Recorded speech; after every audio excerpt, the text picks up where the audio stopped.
राजनीति की भूत हुई, जिसमें लोकसभा में अपने वोटरों को एक तरफा करने की भूत हुई। अडानी जी से हालत ठीक नहीं है, हो जाता आपकी आंखों के सामने पेपर लीक है। अडानी जी कब बताएंगे? ये है कि हम सरकार को उनके वादे याद दिलाना चाहते हैं। सरकार ने बड़े बड़े वादे किए थे। खुद मुख्यमंत्री धामी जी ने जब मुख्यमंत्री पद की शपथ ली थी तो उन्होंने कहा था 24,000 पदों पर विज्ञापन जारी करेंगे, विज्ञप्ति जारी करेंगे। परंतु जो भर्तियां चल रही है वो भर्तियां सारी पूर्व की भर्तियां हैं। जब भर्ती घोटालों के चलते कुछ भर्तियां निरस्त हुई थी, वही भर्तियां चल रही है। हम ये कहना चाहते हैं कि आपके जो वादे थे हम उसे ही याद दिलाना चाहते हैं। मैं ये कहना चाहता हूँ कि जिस प्रकार से आप लोगों ने वेटिंग लिस्ट को लेकर, चाहे पुलिस की वेटिंग हो, कनिष्ठ सहायक की वेटिंग हो, पटवारी की वेटिंग हो, तमाम प्रकार की जो क्लब एग्जाम की वेटिंग सहित जो भी कहा, उन वेटिंग लिस्टों को जारी करिए। और जिस प्रकार से युवाओं को छलने का, आपने फर्जी नियुक्ति पत्र बांटने का जो काम किया है वो सब प्रदेश के युवा जानते हैं। आप चाहे हमारे अभिभावकों को भ्रमित करें, आप चाहे अपने आला कमान जो दिल्ली में बैठे हुए उनको खुश कर दें कि हमने नियुक्ति पत्र बांट रहे हैं, पर वो नियुक्ति पत्र फर्जी नियुक्ति पत्र हैं। अगर सरकार के पास कोई जवाब है तो हमारे सामने डिबेट में बैठिए। वो फर्जी नियुक्ति पत्र हैं जिसमें कहा गया कि फलाने व्यक्ति को शुभकामनाएं दी जाती है, आपका चयन हुआ है। अरे शुभकामनाएं तो उन्हें तब मिलेगी जब उन्होंने मेहनत करी है। पर मैं ये कहना चाहता हूँ कि आचार संहिता से पहले उन सभी चयनित युवाओं को, मेहनती युवाओं को भी नियुक्ति दी जाए। मैं ये कहना चाहता हूँ चाहे वो शिक्षक भर्ती हो, प्राथमिक शिक्षक हो, LT प्रवक्ता हो, इलेक्ट्रिकल में जूनियर इंजीनियर TG2 की भर्ती हो, या वेटिंग लिस्ट हो, नए विज्ञापन हो, और या CBI जांच को लेकर जो चल रहा है संघर्ष हो, या छात्रों का जो मुकदमे आपने वापस लेने की बात गैरसैंण विधानसभा सत्र में कही थी, या वो हो, तमाम प्रकार की मांगे हम लोगों ने इसके अलावा अनेकों भ्रष्टाचार उजागर किए हैं। वो चाहे आपके द्वारा फर्जी तरीके से या भ्रष्टाचार करके एक SDM बनाना हो, या तमाम प्रकार के जो ठेका टेंडरों में यहाँ पर जिस प्रकार से भ्रष्टाचार हुआ है उन पर भी कोई संज्ञान नहीं लिया जा रहा है। हम चाह रहे हैं कि यहाँ के युवाओं के अधिकार यहाँ के युवाओं को मिले, यहाँ के युवाओं की जो मांगे हैं समस्त मांगों पर सरकार अमल करे और उसको पूरा करे।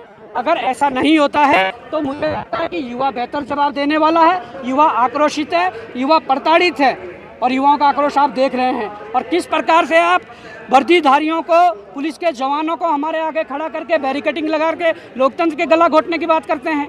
क्या ये लोकतंत्र एक देश की खूबसूरती तो नहीं हो सकती? ये हिटलरशाही, ये तानाशाही आपने कहाँ से सीखी है, इसका भी आपको जवाब देना पड़ेगा। एक शुद्ध छात्र जो तैयारी कर रहा है वो अपनी मांगों को लेकर मुख्यमंत्री के पास जाना चाहता है, उनको लाठी डंडों से डराया जाता है, उनको बैरिकेडिंग लगाकर रोका जाता है, उनको मुकदमों का डर से डराया जाता है, उनको जेल भेजने के डर से डराया जाता है। तो ऐसा कब तक चलेगा? आप एक जनप्रतिनिधि हो, लोकतांत्रिक व्यवस्था में चुनकर आए हो, तो लोकतांत्रिक मूल्य क्या होते हैं आप उसको भली भांति जानते हैं, उस पर चलिए। पवार जी देखने को मिलेगा जी। पवार जी, पिछले कई वक्त से आपकी यही मांगे हैं, नहीं मानी जा रही हैं, तो पिछले वर्ष की तरह एक व्यापक आंदोलन देखने को मिल सकता है? देखिए, व्यापक आंदोलन भी देखने को मिल सकता है, और आंदोलन तो अलग अलग तरीके के होते हैं। और हो सके इस बार एक ऐसा आंदोलन हो कि आचार संहिता लगने के बाद सारे प्रदेश के युवा, 5 लोकसभा के युवा सरकार के जो कैंडिडेट होंगे उनके विपक्ष में वोट मांगे। ये भी स्थिति हो सकती है। हम लोकसभा चुनाव का बहिष्कार नहीं करेंगे, पर इनके प्रत्याशियों का जरूर बहिष्कार करेंगे जिन लोगों ने 5 साल 10 साल में युवाओं को छला है। पवार जी, वित्त स्वीकृति मिलने के बाद भी जो है भर्तियाँ नहीं की जा रही है, ऐसे में क्या लग रहा है बेरोजगारों की फौज खड़ी होती जा रही है यहाँ पर? बिल्कुल, बेरोजगारों की फौज खड़ी होती जा रही है। वित्तीय स्वीकृति तो एक अंतिम चरण होता है भर्ती का, उसके बाद भर्ती निकाल देनी चाहिए। आयोगों में अध्याचन पड़े हुए हैं, उन अध्याचनों पर विज्ञप्ति जारी नहीं हो रही है। मैं ये भी कहना चाहता हूँ कि जिस प्रकार से उत्तराखंड के युवाओं को छला जा रहा है वो कहीं ना कहीं डबल इंजन ये इशारा कर रही है कि हम तानाशाही पर उतर आए हैं, हम मनमानी पर उतर आए हैं। परसों ही विधानसभा सत्र में एक प्रश्न लगाया गया था। मुझे लगता है कि झबरेड़ा के जो विधायक है वीरेंद्र जाति जी, उन्होंने एक प्रश्न लगाया था कि उत्तराखंड में कुल B.Ed प्लस D.LED बेरोजगार शिक्षित बेरोजगार कितने हैं, और कितने लोगों को रोजगार उपलब्ध करवाया जा चुका है, और कितने लोगों को आप कब तक रोजगार उपलब्ध करवाएंगे।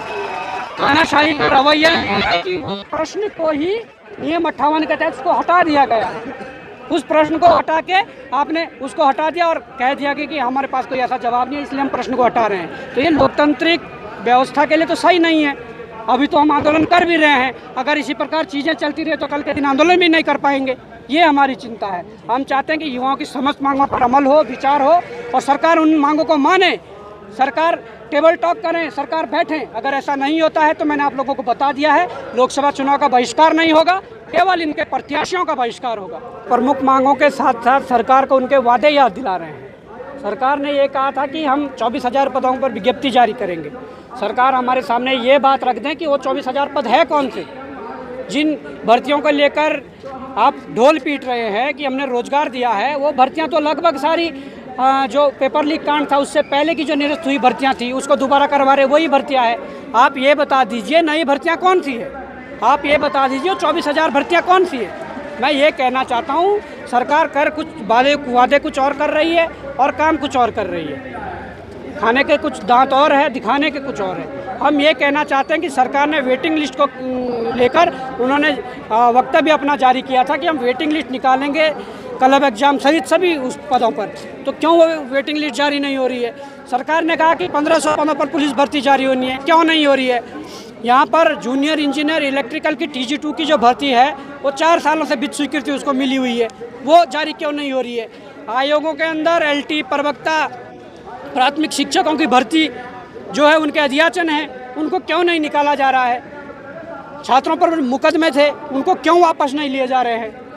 तमाम प्रकार की जो मांगे हैं या सरकार के द्वारा एजेंडे रहित जो राजनीति की जा रही है, जो फर्जी नियुक्ति पत्र युवाओं को दिए जा रहे हैं, क्या उन पर भी सरकार जवाब देगी। सरकार का कौन सा प्रवक्ता है या सरकार का कौन सा नेता है जो हमसे आकर डिबेट करे, जो हमसे आकर बहस करे। हम बताएंगे कि फर्जी नियुक्ति क्यों दे रहे हो। उसमें लिखा जा रहा है कि आपको शुभकामनाएं। अरे शुभकामनाएं उन्हें तब मिल गई है जब उन्होंने मेहनत करी थी, जब उनका सिलेक्शन हुआ है। आप शुभकामनाएं देकर क्या जताना चाहते हो। हम चाहते हैं कि उनको असली नियुक्ति पत्र दिए जाएं और आचार संहिता से पहले नियुक्ति पत्र दिए जाएं। तो इन सभी मांगों को लेकर आज युवा सड़कों पर है और बड़ा दुख हुआ कि जिस प्रकार से सरकार के इशारे पर पुलिस ने 4 जगह बैरिकेडिंग लगाकर लोकतांत्रिक व्यवस्था में लोकतंत्र का गला घोटने की जो कोशिश की है, वो कहीं ना कहीं लोकतंत्र के लिए खतरा है। बाबू जी, लोकसभा चुनाव भी नजदीक, तो क्या कुछ स्टैंड लेने वाले का संघ? स्टैंड साफ है। अगर हमारी सरकार युवाओं की मांगें नहीं मानती है तो हम ना तो लोकसभा चुनाव का बहिष्कार करने वाले हैं, और इतना जरूर कह देते हैं कि आपके प्रत्याशियों का बहिष्कार होगा। आपके प्रत्याशियों के विपक्ष में जो प्रत्याशी होंगे उनके लिए वोट मांगे जाएंगे। और ये आंदोलन तो आचार संहिता से पहले का है। पूरे 5 विधानसभा में ऐसा आंदोलन खड़ा किया जाएगा जो इनके प्रत्याशी के विपक्ष में वोट मांगेगा। एक कई रिपोर्ट सामने आई है जिसमें कहा जा रहा है कि इन 23 वर्षों में 8 गुना रोजगार बढ़ा है। सरकार जो है वाहवाही लूट रही है कि हमने बहुत ज़्यादा रोजगार उत्पन्न किया है। हम सरकार से ये कहना चाहते हैं कि किसी टीवी डिबेट में आकर हमें भी बिठाएं और अपने प्रवक्ताओं को या खुद आकर अपने आप भी बैठे। अखबारों में, न्यूज़ पोर्टलों में, सरकार द्वारा पोषित न्यूज़ पोर्टल या कुछ ऐसे वो चैनल जिनको सरकार द्वारा जो पोषित है, उनमें ये आंकड़े दिखाने से कोई सच्चाई नहीं हो जाती है। सच्चाई वास्तविक धरातल पर यह है कि युवा परेशान है, इसलिए सड़कों पर है। युवाओं को ऐसे मौसम में, ऐसे बारिश में बाहर आने की ज़रूरत नहीं थी। वो अपने कमरे में, अपने रजाई में बैठकर पढ़ाई कर सकता है, पर जब परेशान है तो वो युवा यहाँ पर इसलिए आया कि हम भीग भी जाएंगे चलेगा, हमें कोई भी परेशानी का सामना करना पड़े तो चलेगा, परंतु हमारी मांगें पूरी होनी चाहिए। युवा परेशान है, इसलिए जो झूठे आंकड़े जो बताए जा रहे हैं। और एक आंकड़ा जो कल और आया है कि धामी जी सबसे पावरफुल जो 100 लोग हैं उनमें से भी 64वें स्थान पर है। हम ये कहते हैं कि एक सर्वे पूरे देश में भ्रष्टाचार का भी कराया जाए कि कौन व्यक्ति कितना भ्रष्टाचारी है, तो मैं कहूँगा कि धामी जी फर्स्ट नंबर पर भ्रष्टाचार के नंबर पर आएंगे। जिस प्रकार से उन्होंने चाहे फर्जी SDM बनाए हो या और भी चीज़ें की हो, वो सारे भ्रष्टाचार जब सामने होंगे, जब रिपोर्ट बनेगी, फर्स्ट नंबर पर धामी जी होंगे, मैं दावे के साथ कह सकता हूँ।